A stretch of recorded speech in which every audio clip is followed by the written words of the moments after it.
Hello viewers, நம்ம இன்றைக்கி healthy home சமையலில் இட்லி மஞ்சூரியன் எப்படி செய்கிறதுன்னு பார்ப்போம். அது செய்ய தேவையான பொருட்கள் 5 இட்லி, ஒரு கேப்சிகம் நீட்டு வாட்டிலையும் பாதியை வந்து பொடி பொடியாகவும் கட் பண்ணியிருக்கேன். ஒரு வெங்காயத்தை நீட்டாக கட் பண்ணியிருக்கேன். இன்னொரு வெங்காயத்தை பொடி பொடியாக கட் பண்ணியிருக்கேன். ஒரு கப் கேபேஜ், கோஸ், வெங்காயத்தால், இது வேணா optional, soya sauce, tomato ketchup, அரை ஸ்பூன் மிளகாய் பவுடர், அரை ஸ்பூன் பெப்பர், மிளகு பவுடர், ஒரு ஸ்பூன் மைதா, பொரிக்கிறதுக்கு எண்ணெய். இப்போ எப்படி செய்கிறதுன்னு பார்க்கலாம். இட்லியை உதுத்துக்கலாம். இப்போ இந்த உதுத்த இட்லியில் முதல்ல வெங்காயம் சேர்த்துக்கலாம். அடுத்தது குடமிளகா, அடுத்தது கோஸ், அப்புறம் காரப்பொடி, இந்த காய்க்கு தேவையான அளவு உப்பு.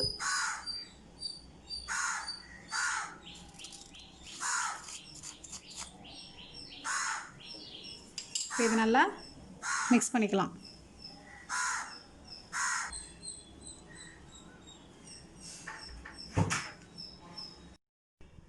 இப்போ நல்லா மிக்ஸ் பண்ணியாச்சு. இதை பால் பாலாக உருட்டிடலாம்.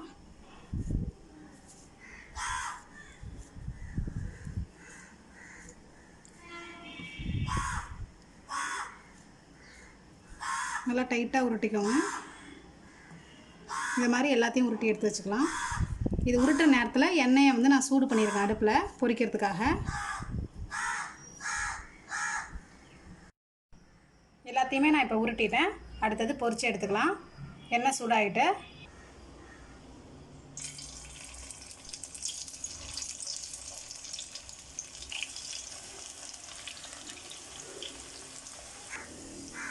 நல்லா இது ப்ரௌனாக வர வரைக்கும் 2 சைடும் நம்ம திருப்பி விட்டு பொரிச்சு எடுத்துக்கலாம்.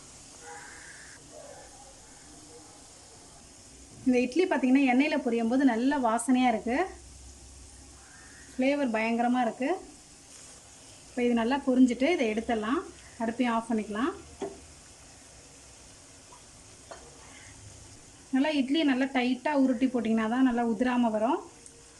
இட்லி போண்டா ரெடி ஆகிட்டு இதை இப்படியே நம்ம சாப்பிட்றனா கூட சாப்பிட்டுக்கலாம்.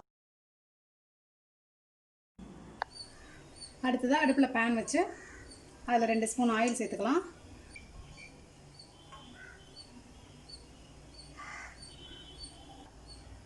எண்ணெய் சூடானோன்னா இதில் பொடியாக கட் பண்ணி வச்சுருக்க பூண்டு, வெங்காயம், குடமிளகா போட்டதுக்கப்புறமா அதுக்கு தேவையான அளவு கொஞ்சமாக உப்பு சேர்த்துக்கலாம். இப்போ இதை லைட்டாக வதக்கிக்கலாம். இப்போ இது லேசாக வதங்கினதுக்கப்புறமா இதில் மிளகு பவுடர் சேர்க்குறேன்.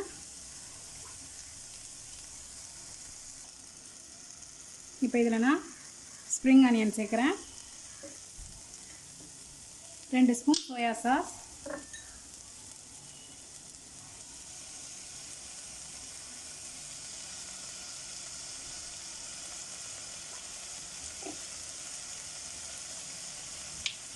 ரெண்டு ஸ்பூன் டொமேட்டோ கெச்சப்,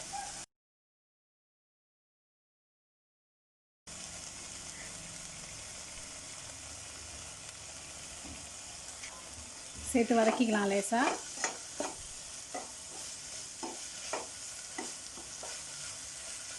இதோட நான் 1 கப் தண்ணி சேர்த்து கொதிக்க விட போகிறேன்.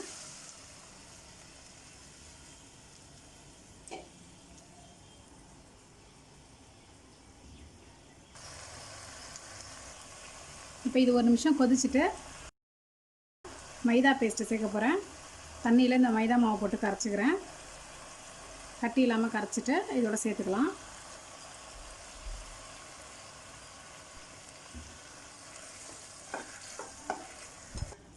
இப்போ இது நல்லா திக்காயிட்டு இதில் வந்து நம்ம இந்த பொரிச்சு வச்ச பாலை போட்டுக்கலாம். அடுப்பை ஆஃப் பண்ணிவிட்டு இதை நல்லா கலந்து விட்டுக்கலாம்.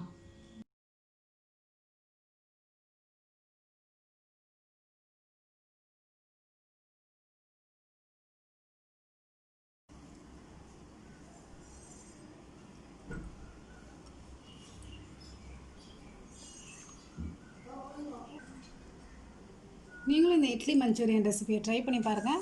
ரொம்பவே டேஸ்ட்டாக இருக்கும்.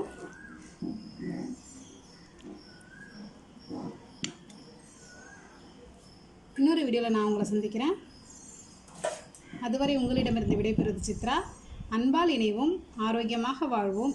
இன்றே இணைந்திருங்கள் ஹெல்தி ஹோம் சமையலோடு.